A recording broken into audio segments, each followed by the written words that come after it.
Christmas 2007 was my first Christmas home in 3 years.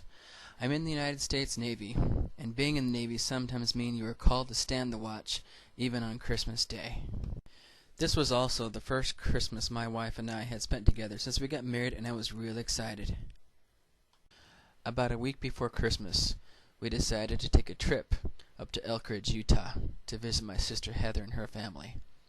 It had been about a year and a half since I had last seen my niece and nephews, and since I had been gone, they had become expert pillow fighters and acquired a greatly increased vocabulary.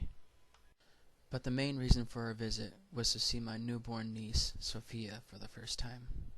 In the history of beautiful babies, she ranks supreme.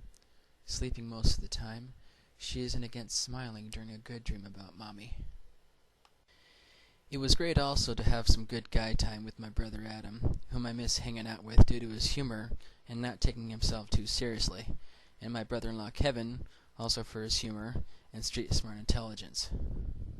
And last but not least, my sister Heidi, who is newly engaged and has a date set for March 21st, 2008. My fellow filmmaker and film conversationalist, Heidi and I have always been close.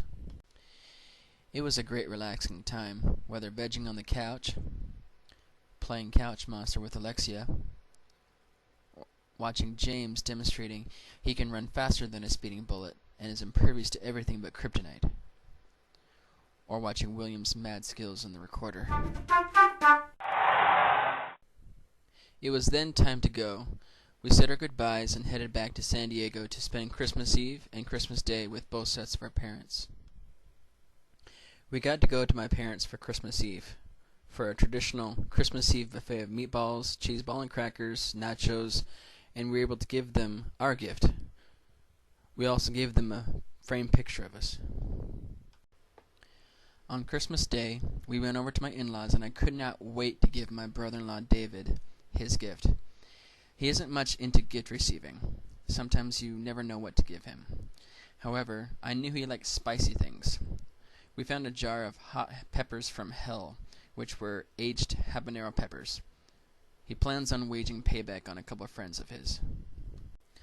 I also could not wait till we gave my father-in-law his gift. We gave him some decorative metal signs for his garage that he just built.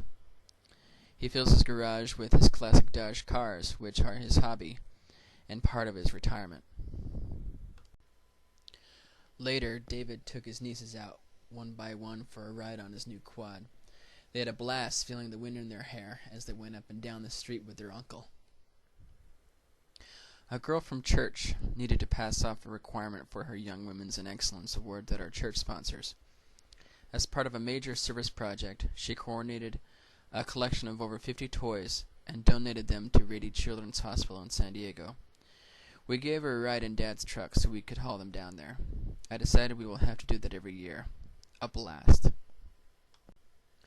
I think the person responsible for the success of Christmas was my mother-in-law, who made such a delicious dinner we all enjoyed. And whatsoever thou shalt bind on earth shall be bound in heaven.